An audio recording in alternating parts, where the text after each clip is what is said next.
ایک ملک جو تنہا پوری دنیا سے لڑ رہا ہے، امریکہ اور اسرائیل کیوں ایران کو سب سے بڑا خطرہ سمجھتے ہیں؟ ایران جس کا ماضی انقلاب اور ایٹمی خواب سب بدل گیا، لیکن یہ دشمنی کیسے شروع ہوئی اور یہ کہانی کہاں جا رہی ہے، یہ جاننے کے لیے آپ کو تاریخ کی سب سے حیرت انگیز کہانی سننی ہوگی۔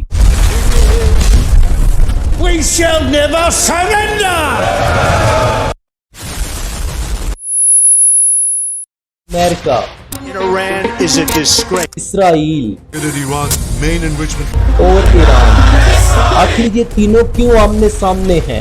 Israel launched multiple strikes on Iran. دنیا میں 57 اسلامی ملک ہیں، لیکن امریکہ اور اسرائیل کی توجہ ایران پر ہی کیوں ہے؟ اسے سمجھنے کے لیے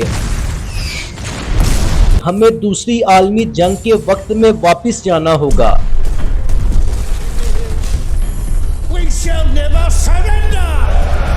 جب جنگ چل رہی تھی تو دنیا کے سامنے دو ہی راستے تھے، یا وہ ہٹلر کا ساتھ دیں Dass ich nicht in diesen Jahren für dich eingesetzt habe. یا وہ برطانیہ کے ساتھ کھڑے ہوں۔ زیادہ تر ملکوں نے برطانیہ کا ساتھ دیا، لیکن ایران کے بادشاہ نے ہٹلر کو چنا۔ یہی بات برطانیہ کو پسند نہ آئی، انہوں نے ایران پر قبضہ کر لیا اور جلد ہی اپنا کنٹرول قائم کیا۔ بادشاہ نے بھی ہار مان لی اور بادشاہت بچانے کی درخواست کی۔ برطانیوں نے شرط رکھی، بادشاہت چھوڑ دو اور اپنے 22 سالہ بیٹے رضا شاہ پہلوی کو بادشاہ بنا دو۔ رضا شاہ چاہتا تھا لوگ مغربی طریقے سے زندگی اپنائیں، مغربی لباس پہنیں، بالٹیاں کریں، اسلامی روایات چھوڑ دیں۔ اس لیے اس نے حجاب پر پابندی لگائی اور مدرسے اور مسجد کو بند کروا دیا، بڑے علماء کو جیل بھیج دیا اور شراب اور موسیقی کو عام کیا۔ I mean to be, as you say, the king of kings. رضا شاہ کی یہ پالیسیز عوام کو بری لگیں اور علماء نے بھی مخالفت شروع کر دی، اسلامی باتیں اٹھائی جانے لگیں۔ خاص طور پر آیت اللہ خمینی نے بھی سخت تقریریں کی۔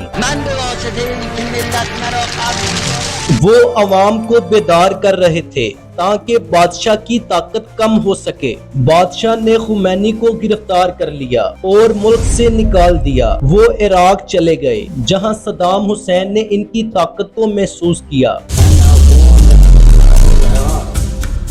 صدام حسین نے مشورہ دیا خمینی کو مار دیا جائے، مگر بادشاہ نے مناسب نہ سمجھا اور اسے روکنے کی کوشش نہ کی۔ خمینی نے عراق سے اپنی تقریریں ریکارڈ کر کے چھپا کر ایران بھیجی۔ وہ عوام میں مقبول ہوتے گئے۔ ایرانی عوام نے بادشاہ کی جگہ خمینی کو اپنا لیڈر ماننا شروع کر دیا۔ بادشاہ اپنی عیش و عشرت میں مصروف تھا، مہنگی دعوتیں، لمبی گاڑیاں، سونے کے تخت،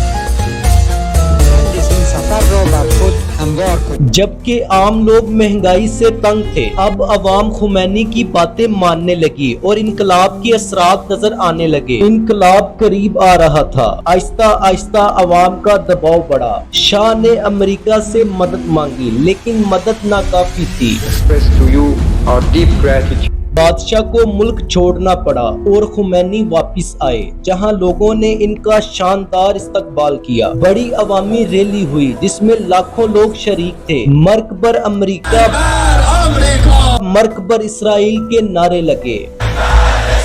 امریکہ کے سفارتی خانوں پر قبضہ ہوا،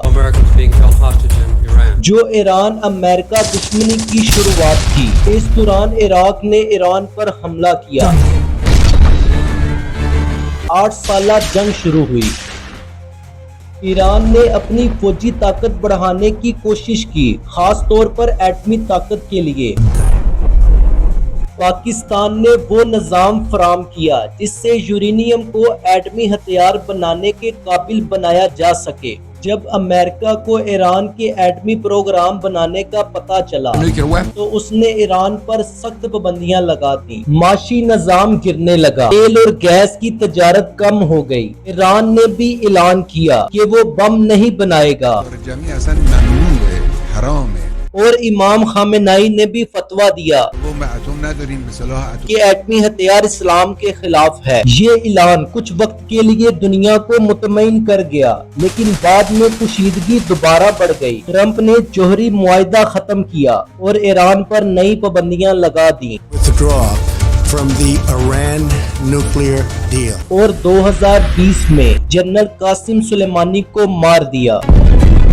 Qasem Soleimani has been killed. Iran نے نیا صدر منتخب کیا، ابراہیم رئیسی، جن کا امریکہ اور اسرائیل کے خلاف سخت رویہ تھا، جس کے بعد ایران نے اسرائیل کے مخالف گروپوں کو امداد دینی شروع کی۔